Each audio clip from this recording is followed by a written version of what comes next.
Assalamu alaikum wa rahmatullahi wa barakatuh, everyone. Welcome to my channel, or welcome. So today, inshallah, I'm going to be talking about university, college, becoming a young adult, according to the West. Okay, just a little background story. I am a first year university student. I am a pre-nursing student. So, inshallah, next year I will be submitting my application for the nursing program at my school, and inshallah, I get in. So, I do hope in becoming a nurse.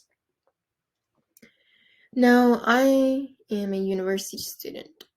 I am the first one to go to university in my family. So, that makes me a first generation student.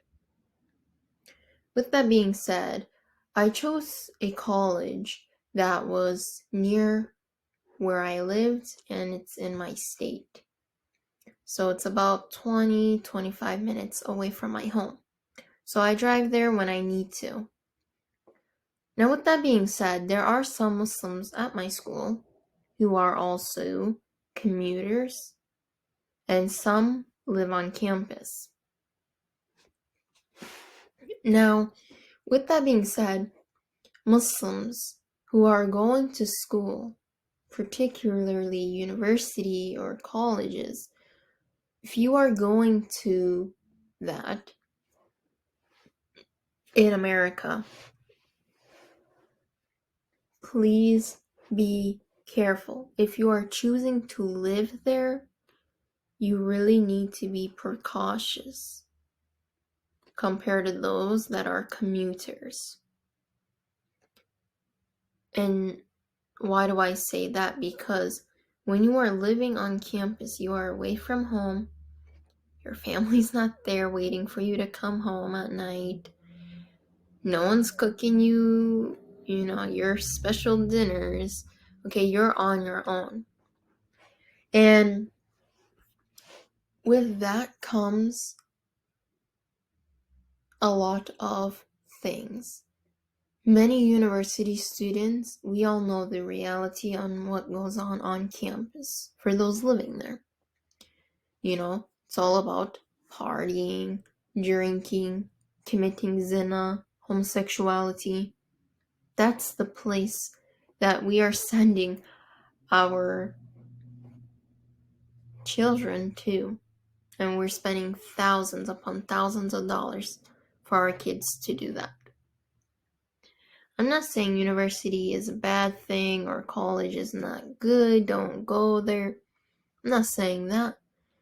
But you have to understand what happens on campus.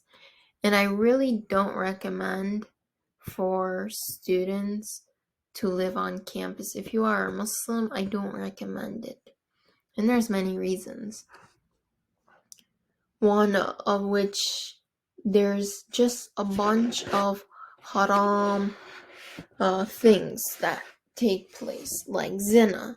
This is a huge thing on campus. It's a very normal thing. Everyone does it. Zina, drinking. You're gonna see people drinking. You're gonna be having alcohol in front of your face.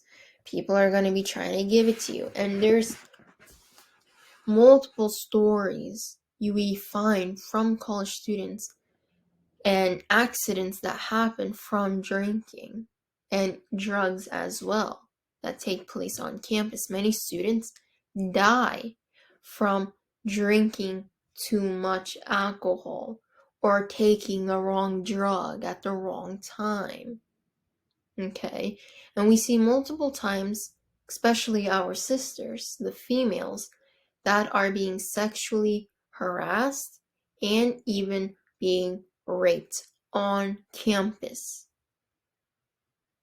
So think before you decide to live on campus, because you know your surroundings, what they are going to be. You can say, well, I'm not going to drink, I'm not partying, I'm not going to commit sin, I'm not doing this.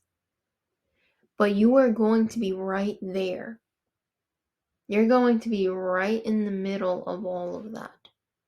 It's like saying, let me go to a bar or a club and not drink, I'm gonna lower my gaze. It's pretty hard to do that when it's just right there in front of you. There's naked women. Of course, you're not going to be lowering your gaze for the most part. Alcohol's right there. Your friends are going to be giving it to you. They're going to say, drink it, chug it, whatever. This is what you're going to be around. Yes, you want to get your education. You want to have a certain occupation in the future. But think about your iman and your deen first. No occupation, no amount of this worldly knowledge and education can ever be worth more than your deen and your iman. And many things in college you will learn because you have to. You have to take a certain classes, and you will learn about shirk. You will be taught that we are just an evolution.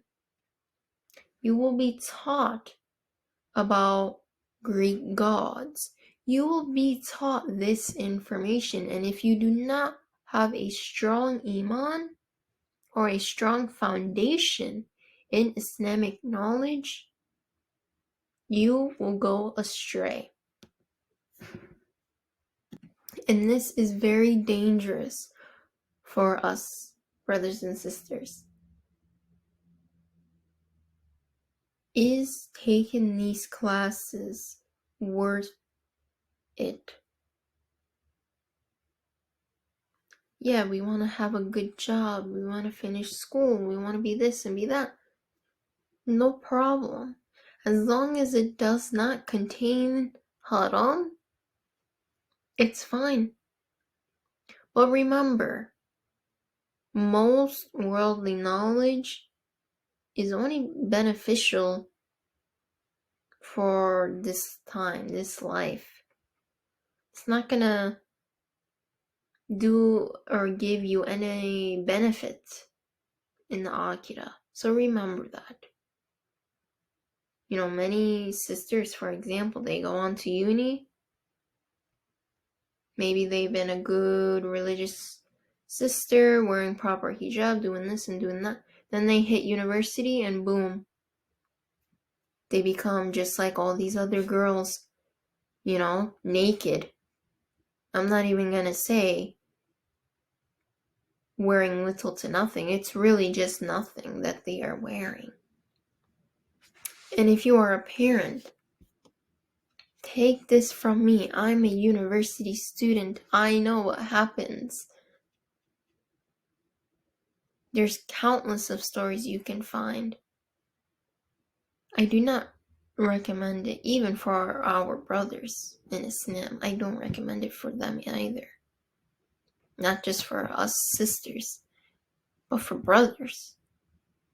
It's going to be very difficult to be lowering your gaze, to not commit zina, to not wear your proper hijab. Okay?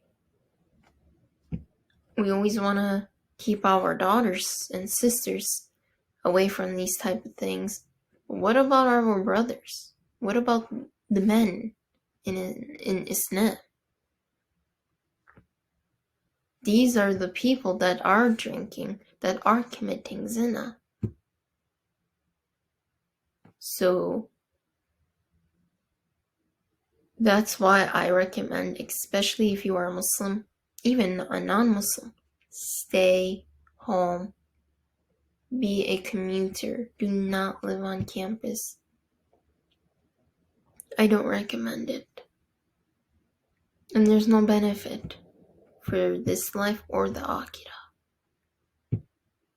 And you will be learning things. Again, be careful. Just because they say you have to take this class or do this doesn't mean you have to. You have a choice. These professors will brainwash you. They will say and talk about evolution, how we came from apes, from animals. They'll say that we came from animals. They will say there's multiple gods, or not even a god, just a superficial power. They will say this.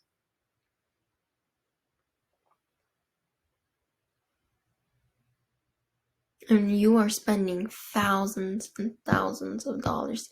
And another thing, if you are in the United States, most students take out student loans. This is a huge problem, and many Muslims do it without care, without any thought. These federal student loans, okay, in the United States have riba attached to them, meaning interest. So once you gradually have your job, you're going to be paying this loan 15, 30 years. And there will be interest on it. And if you don't know already, interest, riba, is haram. If you cannot afford college, don't go. Do not take out these student loans. If you don't have enough money to cover it all, just don't go. It's not a necessity.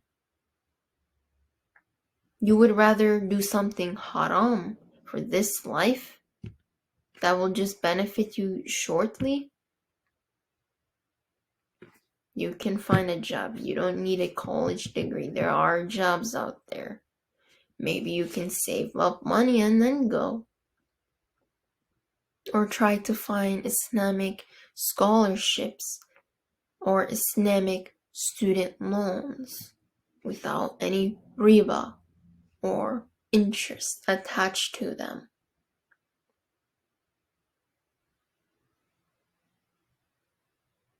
There are plenty of jobs that do not require a degree, and you can still make more money than someone with a degree.